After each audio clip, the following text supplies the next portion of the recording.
The dim glow of the bedside lamp cast soft shadows across the room as I lay on my stomach, eyes shut, surrendering to the soothing pressure of the massage therapist's hands.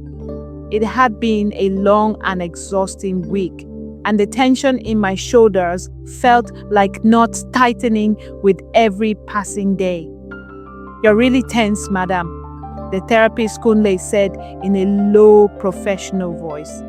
"Try to relax." I let out a deep sigh, willing my body to loosen up. The steady kneading of his fingers worked magic on my tired muscles.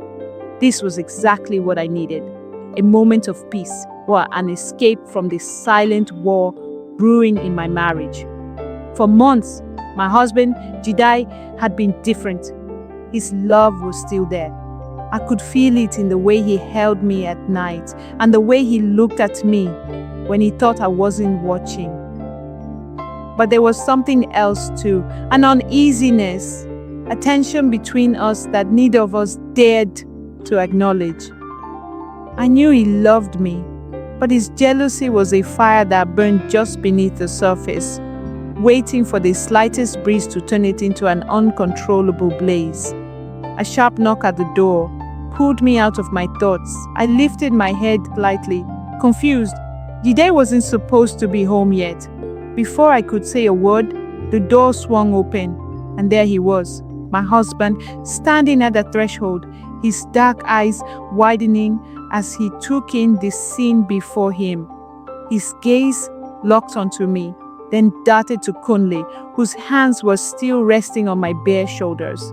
In that split second, I saw the transformation. The warmth in Jide's eyes turned cold, his jaw clenched, and his hands bored into tight fists at his sides. "What the hell is going on here?" His voice was sharp, edged with fury and something deeper, something that sent a shiver down my spine. My heart pounded as I scrambled to sit up, grabbing the bedsheet to cover myself. The air in the room grew heavy, charged with the unspoken words that lay between us. "Jide, listen," I started, but my voice wavered.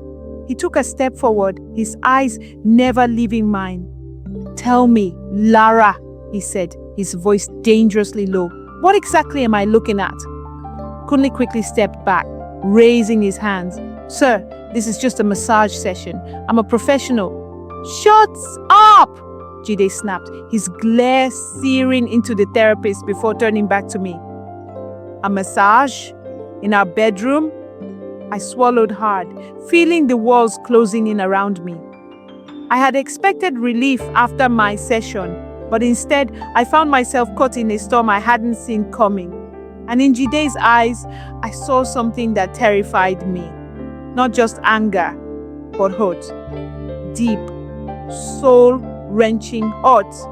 This was just the beginning of something I wasn't sure we could come back from. Jide's stare pierced through me like a blade, his breathing uneven. The air between us felt suffocating, thick with anger and unspoken emotions. My throat was dry, my words caught between justification and fear. "Jide, please," I tried again, my voice barely above a whisper. "Please what, Lara?" He took another step forward, his fist still clenched. "You think I'm a fool?" Kunle, sensing the rising tension, took a cautious step back. "Sir, I was only doing my job." Jide's gaze snapped to him, his voice dangerously low. "Your job? In my bedroom, touching my wife." Kunle swallowed nervously. "Sir, I'll leave now." He turned to me with an apologetic nod before grabbing his bag and walking out of the room. The door shut behind him with a soft thud, but the echo of Jide's rage remained. Silence stretched between us, the tension almost unbearable. Jide ran a hand over his face, as if trying to steady himself. "Lara," he said, quieter now, but no less intense. "Do you have any idea what this looks like?" I felt my chest tighten. "I didn't do anything wrong." He let out a bitter chuckle. That's the problem, isn't it? It's always nothing with you. Every time I bring up something that bothers me, you brush it off like I'm imagining things. His words stung because they weren't entirely false. Lately, I had been avoiding difficult conversations, pretending everything was fine when it wasn't. Our marriage had cracks, but neither of us had been willing to confront them. Tears pricked at my eyes. Today, I swear, I just needed a massage. My body has been aching for weeks. I don't think that's the issue, he interrupted, his voice breaking slightly. You didn't think about how I'd feel, how this would look. You didn't think about us. The pain in his voice shattered something inside me. I reached for his hand, but he pulled away. I love you, Lara, he said, his eyes glistening with emotion. But I don't know if I can keep living like this, always questioning, always doubting. Fear crept into my heart. Jide, please don't say that. He shook his head and turned away, walking toward that door. I need time to think. And just like that, he was gone, leaving me standing in the middle of our bedroom, feeling more alone than I ever had before. Jide didn't come home that night. I sat up in bed, staring at my phone, hoping for a message, a call, anything. But the screen remained dark, and my heart felt heavier with each passing hour.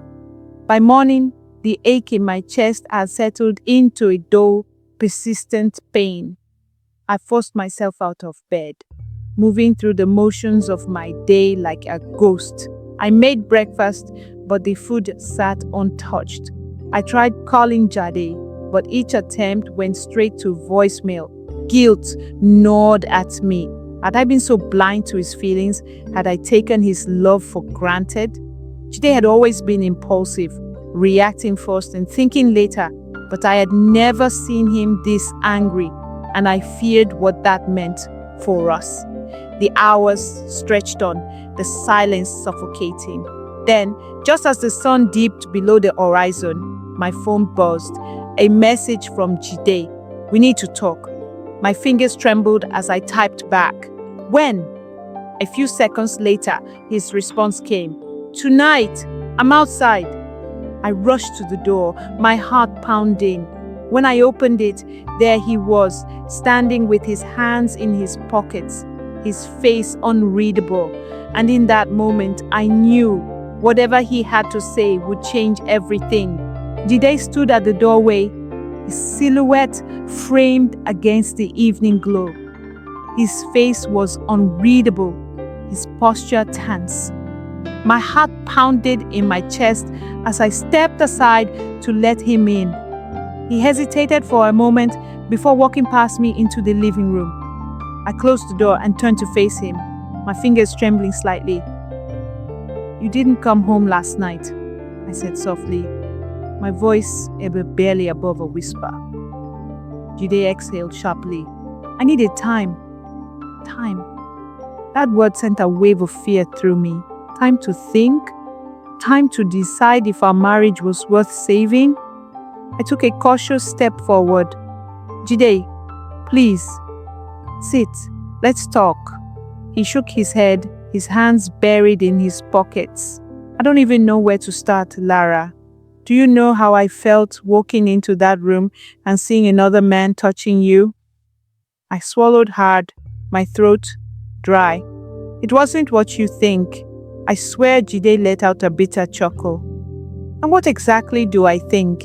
Because right now my mind is filled with 1,000 possibilities, and none of them are good. Tears stung my eyes, but I fought them back. Jide, I love you. I would never betray you. He ran a hand over his face, his frustration evident. Then why did you hide it from me? Why did you let another man, touch you in our bedroom? I took a shaky breath. Because I was afraid you'd react like this. Because I knew you'd misunderstand. Jide's jaw tightened. So, you knew it would hurt me. But you did it anyway. I flinched at his words. It wasn't like that. I was stressed, I was tired, and I just wanted to feel better. I didn't think it would turn into this. He shook his head, looking away. That's the problem, Lara. You never think about how I feel. Silence stretched between us, thick with tension. I felt the weight of his words pressing down on me. Had I really been so blind to his feelings? Jide turned back to me, his eyes dark with emotion. Tell me the truth, Lara. Are you happy in this marriage? The question caught me off guard. My mouth opened, but no words came out. Was I happy? I loved Jide. I truly did. But lately, something had been missing. We've been drifting apart, pretending everything was fine when it wasn't. Jide took a step closer, his gaze searching mine. Because I'm not. I feel like I'm losing you, and I don't know how to fix it. My heart ached at his confession. I reached for his hand, but he pulled away. Jide, please, I whispered. Don't shut me out. He exhaled deeply, closing his eyes for a moment before looking at me again. I don't want to lose you, Lara, but I don't know how to deal with this. I don't know how to stop feeling this jealousy, this insecurity. I hate it. I stepped closer, my hands trembling as I placed them on his chest. Then let's fix this together. Jide stared at me for a long moment before finally sighing and wrapping his arms around me. I buried my face in his chest, breathing in his familiar scent. I don't want to fight anymore, I whispered. He held me tighter. Neither do I. For the first time in weeks, I felt a glimmer of hope. Our love wasn't perfect, but it was worth fighting for. And as long as we were willing to fight, maybe, just maybe, we could find our way back to each other. But deep down, I knew this wasn't the end of our struggles. It was only the beginning of a long road ahead. Thank you for watching. If you have been inspired by this story, kindly respond by subscribing to this channel so we will also be inspired to bring you more impactful stories. Share the video link with a friend to be inspired. You can also share your thoughts in the comment section. See you soon!